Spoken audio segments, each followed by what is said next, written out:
The Magic's over-under is set at 43.5 wins. Are you taking the over or the under? Today on Locked On Magic.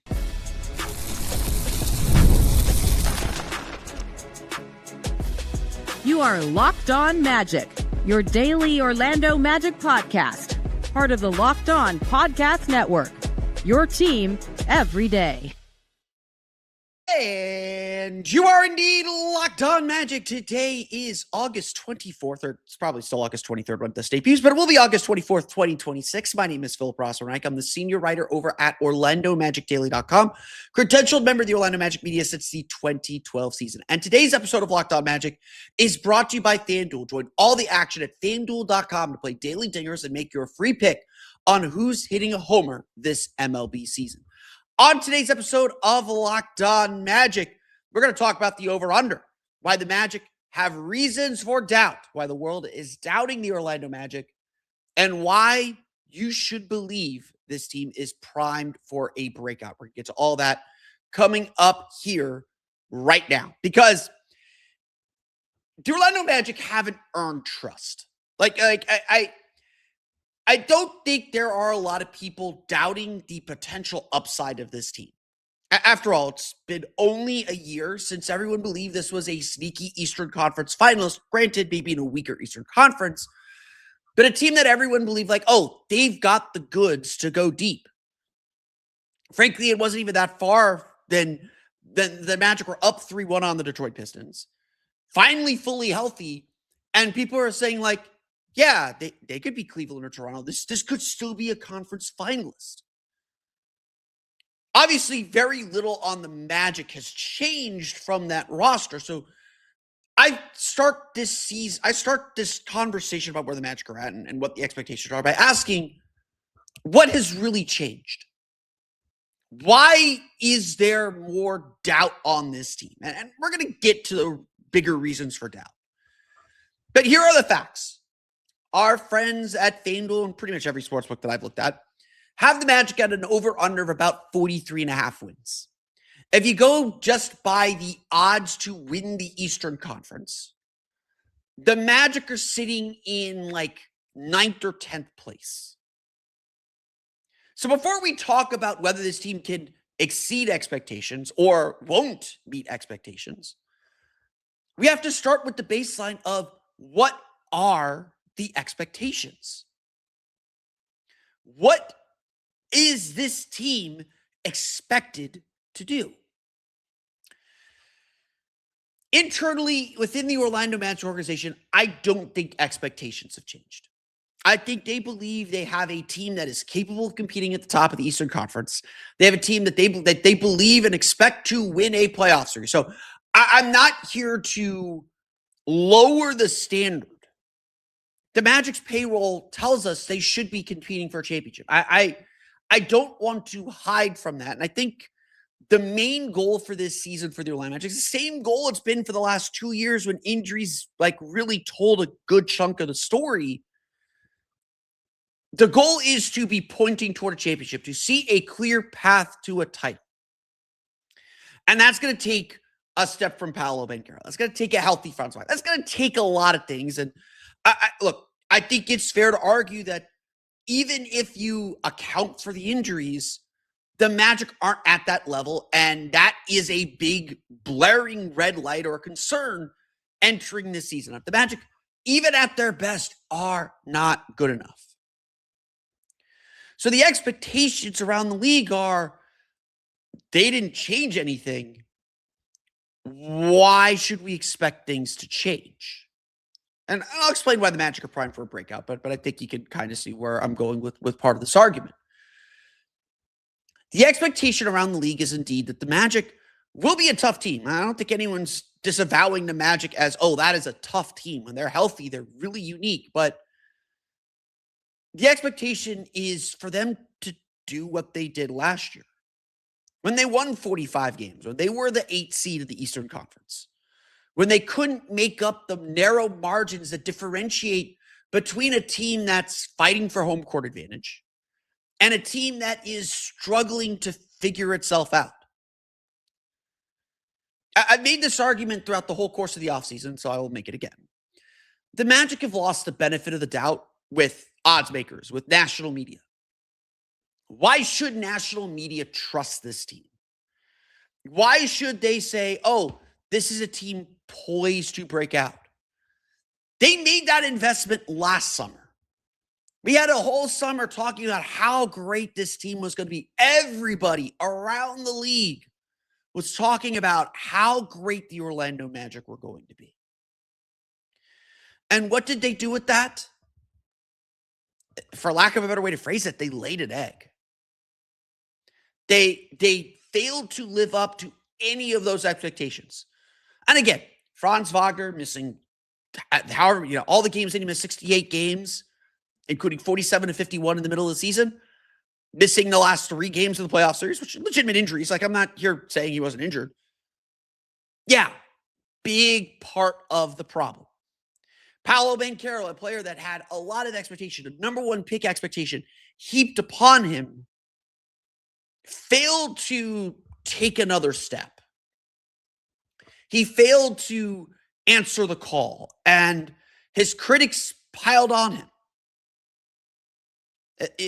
Centrally, so much of this Magic team's future is in those top 2 players.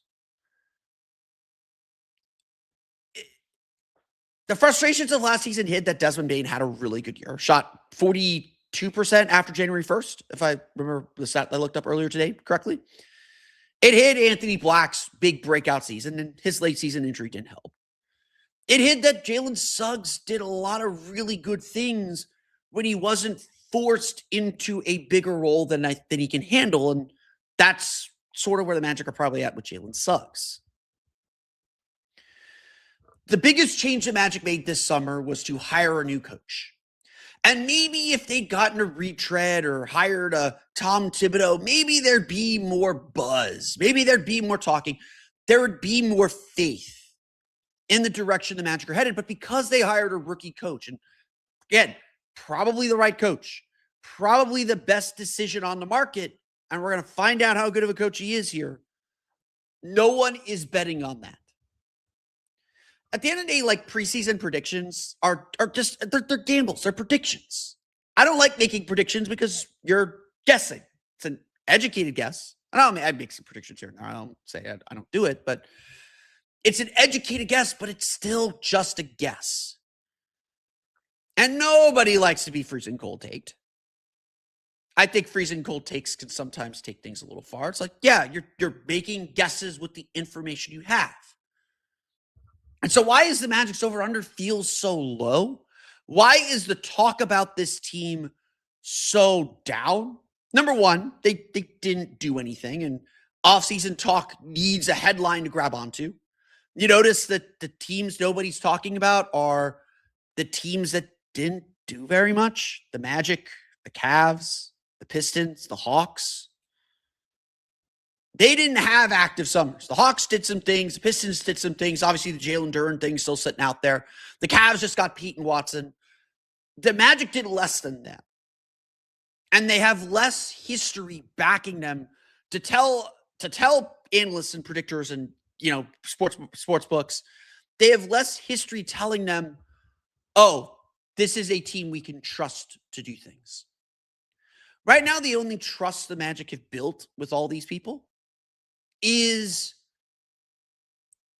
that they're a playoff team, that they're in the mix. They're not bad. They're not, even when they face injuries, they're not going to completely collapse. No, they're not a tanking team. Everyone clearly has them above the tankers. And I've seen some people put Charlotte ahead of them, but most people understand Charlotte's taking a step back to try and take a step forward in the future. Orlando is in that mix of teams that are like, they're good. We don't trust them to be great. And that's the challenge ahead of this Magic team this season, is they've got to prove they can be great. I'm not a doom and gloomer. I think I said this on an earlier episode last week, but I'll say it again. I think 43.5 wins is insanely low for this Magic team.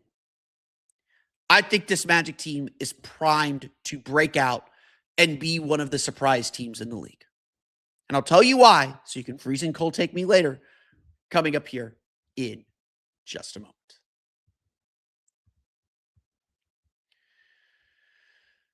But first, today's episode of Locked On Magic is brought to you by friends over at FanDuel. Baseball fans, if you think you know who's hitting a homer today, FanDuel is giving you a free chance to call your shot with Daily Dingers. It's easy to play. Just make your free pick for who you think will hit a home run in their game.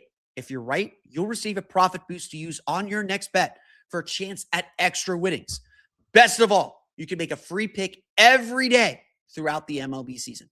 Daily Dingers is another fun way to stay engaged with every day's games, whether you're following your favorite team or keeping an eye on matchups across the league. Every game has someone capable of going deep. Now you get the chance to make your prediction before the first pitch. Look, there are certain players where every at-bat feels like something big could happen. That's what makes Daily Dingers fun. You get to back the player you think is ready to go deep that day. So are you ready to play your game? Join all the action at FanDuel.com. That's FanDuel.com to play Daily Dingers and make your free pick on who's hitting a homer, play ball, and swing for the fences on FanDuel, an official partner of the MLB.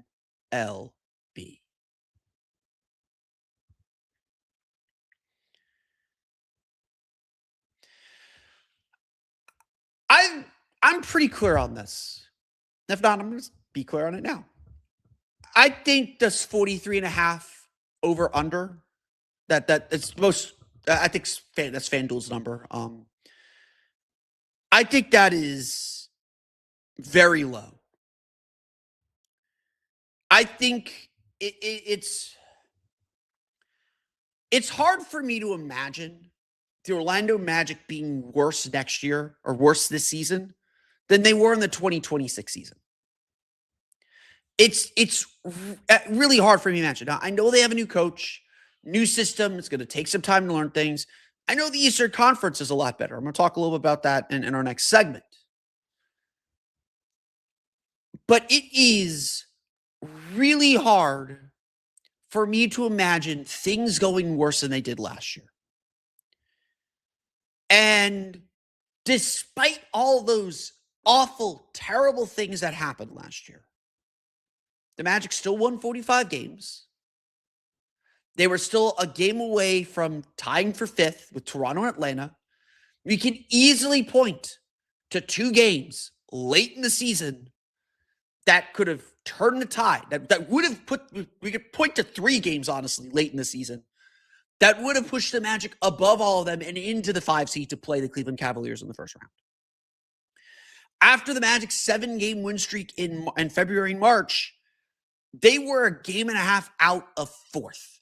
I sat in this chair and I said, get greedy, go for fourth. We're not done here. They're figuring things out.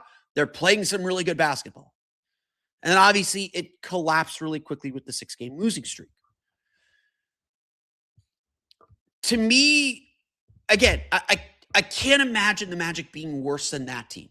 And even if the Eastern Conference is better, which it is, and a 45-win team is equivalent to a 43-win team,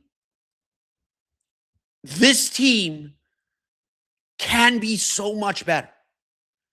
Last year was, again, as bad and as unlucky and as terrible as it could get. The Magic have all the ingredients of a team poised to be the surprise team league. I've said this to so many people. Why can't the Magic do what the Detroit Pistons did last year? Until 2 years ago, Cade Cunningham was getting all the he's inefficient shade. He was getting all the, he's just putting up numbers on a bad team, or he's just a stat guy. He's not a real impactful player. That's why Cade is still not the most efficient shooter in the world. The impact stats are better for him now, but he turned that narrative around really quickly. So after a season that I think everyone, including Paolo Banchero, can acknowledge was not his best season, you're going to tell me he's going to go into his offseason and not get better? And not take all this stuff personally? Not take this season personally? Like, look, this season's a character gut check for Paolo. And I do think Paolo's going to pass it. I think he's going to be a lot better. He's coming off his most efficient season. Yeah, he couldn't hit a jumper, and he has to be more effective and more elite finishing at the rim. That's what's really holding him back. But he got a new offense, some new offensive ideas, some new places to put him. And I think he's just going to come back a better player. I think, again, I think he messed up his summer. And I think this summer, I know that guy is really determined. This is a character gut check season for Paolo. Absolutely. But I don't think we've seen the best version of Paolo Banchero. And if anyone thinks the thing that annoys me about the national conversation about Paolo is they act like he's not going to keep getting better. Now, he has a big contract to live up to. I'm not going to deny that. But he's very capable. The Magic played most of last season without Franz Wagner. And the Franz Wagner they had in the playoffs, frankly, was not 100%. That was oh, this is Franz is out there. He's doing the best he can, but he's not in playoff form. There's a lot of narrative around the Magic that Franz is injury prone now. And I just kind of look at that. I'm just saying okay, he had a random oblique injury. And then he had an impact injury. A guy landed on him to cause that high ankle sprain. It wasn't some soft tissue. And look, the calf injury in the playoffs was perhaps some soft tissue stuff. Certainly he pushed himself to come back too quickly. So there are those issues, but it's not like this is recurring. If he has calf issues and some of this stuff recurs during the regular season this year, then I'll be okay, we might have a longer term problem here. But in Franz Wagner's first 3 seasons, he played 75 games and played through some really nasty ankle sprains that were that he should be out. He should be sitting for this. And in fact, I don't even think he sat games until the Magic kind of forced him to. I am not concerned about Franz Wagner's long-term health. I think Franz Wagner's going to play 75 games this year, barring some crazy impact injury like a guy landing on the back of his knee, like what happened in December. And clearly, if Franz Wagner plays in Game 5 or Game 6, the Magic go to the second round.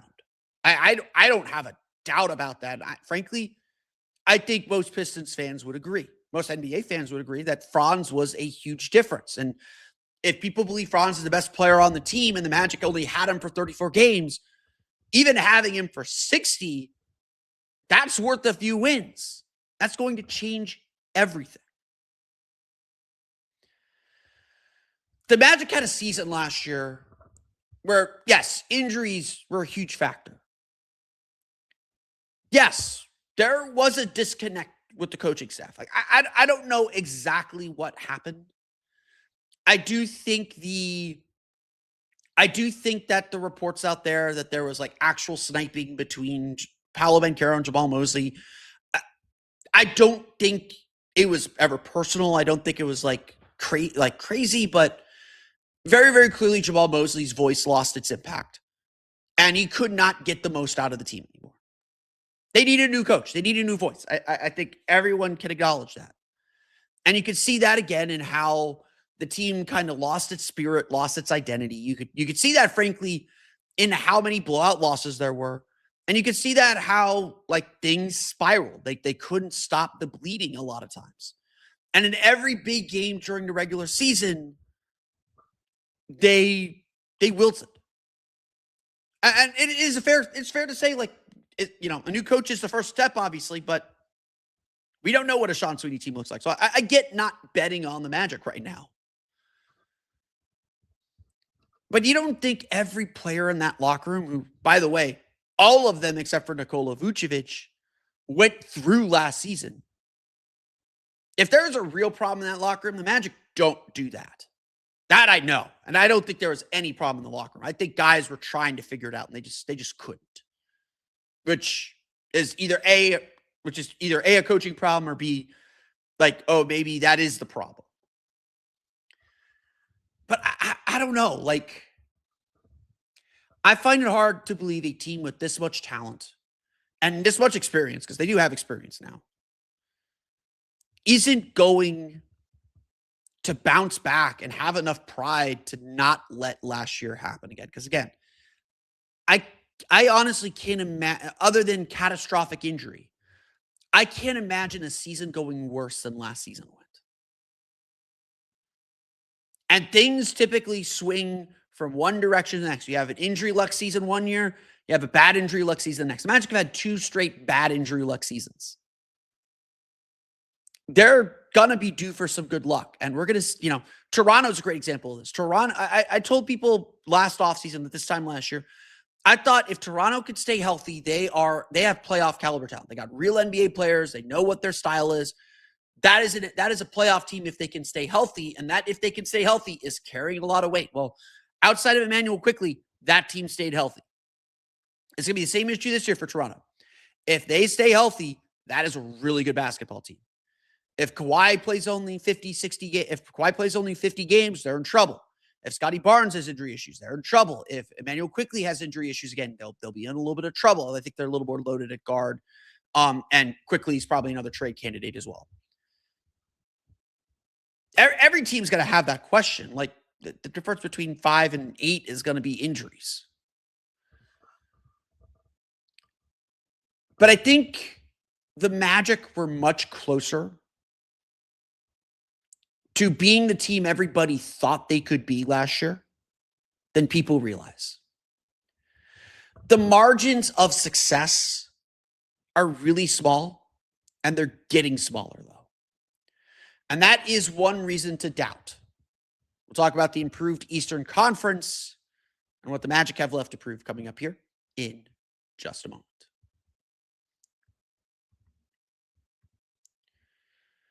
But first, today's episode of Locked On Magic is brought to my friends over at Odoo. Running a business shouldn't feel like you're trying to connect a bunch of systems that were never designed to work together.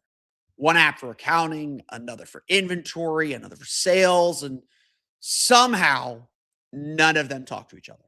That's where Odoo comes in. Odoo is an all-in-one business management software that brings every part of your business together in one powerful platform. From sales and accounting to inventory and marketing, everything works in one place. Odoo is a platform to manage, grow, and scale your business. The best organizations know that success isn't just about talent. It's about having everyone working toward the same goal. And that's true in sports, just like it is in business. One thing that really stands out is how organizations get everyone pulling in the same direction with whatever decision they're making, whether it's bringing in the right coach, the right star player.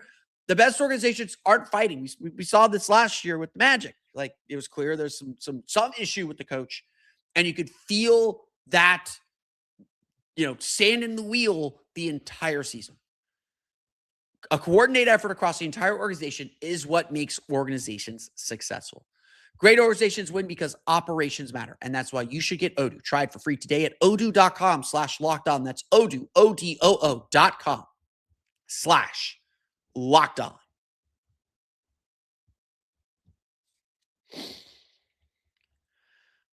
Like I said, I think doubt is warranted for the Orlando Magic. Like, I understand why no one is jumping on the ship.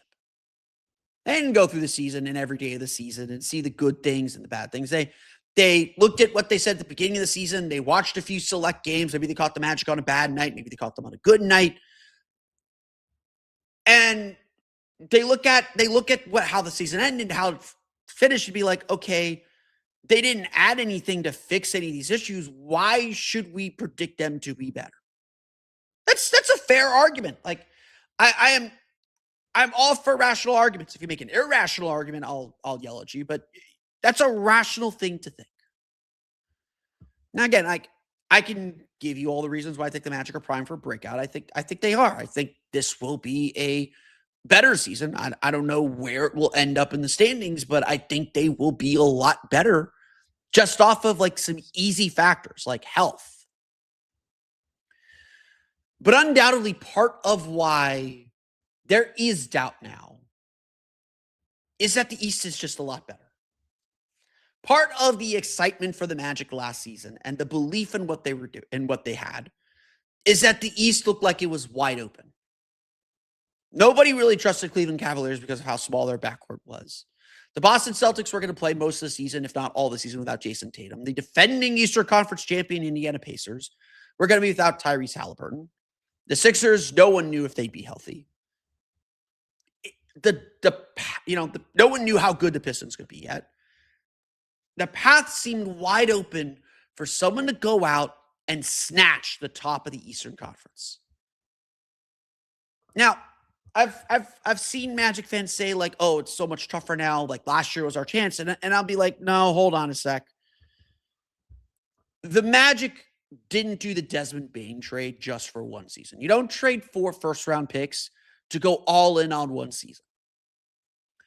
They got Desmond Bane because they believe for the next 4 or 5 years, they had the core to compete at the top of the Eastern Conference. So nothing has changed. The only thing that changed is they didn't deliver the proof of concept last year. That last year, they didn't tangibly take the step to be that team in a wide open Eastern Conference. Because you're right, the East is much tougher now. The Pistons are not going anywhere. The Celtics, they're worse. They traded Jaylen Brown. They still got Paul George, and they still got an offensive system that is really difficult to handle, at least in the regular season. The New York Knicks are your defending champions. They're not going anywhere. The Cleveland Cavaliers still have James Harden, still have Donovan Mitchell, still have Jared Allen, still have Evan Mobley, still have a really talented team that has experience winning playoff series. Say what you want about their failures in said playoffs. They've won playoff series, and they got to the conference finals last year. The Toronto Raptors will eventually get Kawhi Leonard, and that's a team that was the 5 seed last year. The Atlanta Hawks may have caught lightning in a bottle. We're going to find out how good that team really is, but that's a team that didn't make a ton of changes, but added some really good role players in Aaron Wiggins and Lou Dort. Now, we'll see. I think Atlanta is such a volatile team. We'll talk more Atlanta later in the week. You have the Sixers, who, of course, added Jaylen Brown and LeBron James and really increased their upper level talent to stake a claim as a contender in the Eastern Conference. There's the Magic. Paolo Banchero and Franz Wagner are still all-star level players. Desmond Bane, I think, could be an all-star if the Magic are a high seed. They're still in the mix. The East is really good because the Magic were the 8 seed last year. That is not an 8 seed team. And the Magic might be the 8 seed this year, and we might all say, like, yeah, this team's really good. They had some bad fortune for a week, or there's a tiebreaker thing, like all that stuff. The Miami Heat added Giannis Antetokounmpo. They will add Klay Thompson here in the next day or so. The Charlotte Hornets, yeah, they traded LaMelo Ball, and I think that will probably cost them their playoff spot. But still really talented young team. Brendan Miller's really good. Con Knipple's really good. Kobe White can go off. Dangerous team. And the Indiana Pacers, of course, are expected to be back. Now, I, for one, believe that the hype over the Pacers is a little much. I think Tyrese Halliburton is going to be back, but it's going to be fits and starts. Like, he's going to be not all the way back. Because it takes usually a full year to recover from a major injury like that. But that's still a very good team. Pascal Siakam, Ivica Zubac. Still got Andrew Nembhard. Still got the bones of that Eastern Conference Finals team. Eastern Conference champion team. That's 11 teams. And frankly, Brooklyn has talent. Julius Randle, Michael Porter Jr. Like, Yegor Zemin had a great rookie season. Chicago is really young. Matas Buzelis is really good. Everyone's excited about Caleb Wilson. They got Norman Powell in free agency. They might be getting Jonathan Kuminga or Benedict Mathurin. That's not for a team that's going to finish 14th in the East. That's still a lot of talent. It's just not proven. That's why we're putting them 14th. And you got the Milwaukee Bucks. They're essentially the Miami Heat without Bam Adebayo. It's hard to sleep or have an easy night against any team in the East. That the easy wins that you would get against the Wizards, and I didn't even mention the Wizards, Trae Young, Anthony Davis. So that's again, 12 teams who expect to be in the playoffs this year. There are no easy wins in the East. There's no tanking team. And you can't take anyway because of the lottery rules. There are fewer wins out there. And again, like last year, where it was, like last year, like 2024, when the Magic had that game to finish 5th, they lost that game to Milwaukee, they would have been 8th. We would have all been on a train to Miami for the play-in tournament. The margin for error is really small. And the difference between finishing 5th and finishing 9th could very easily be your best player missed 7 games, missed a week and a half, 2 weeks. And instead of going 3-4 or 4-3 and kind of holding water, you went 2-5 or 1-6. And that's the difference. And I get it. Like, there are a lot of small things that can happen that you don't realize are important until they are. We all understood when the Magic blew that game to the Lakers how important that game was going to be. Like, they needed to end that losing streak, and they gave a game away. And last year, every moment the Magic had this must-win game to kind of salvage their season and get things right, they tended to lose those games. Like, the winning streak was going to end eventually. Losing in Atlanta was not the end of the world. Losing by 52 to Toronto in a game that we all recognized, and the players even recognized how important that was. Losing by 29 a few nights later to Atlanta at home. Losing to Boston when they lost to Boston in the regular season finale, that's the kind of stuff that can't happen. You lose a big game, but you don't get stomped. You don't quit.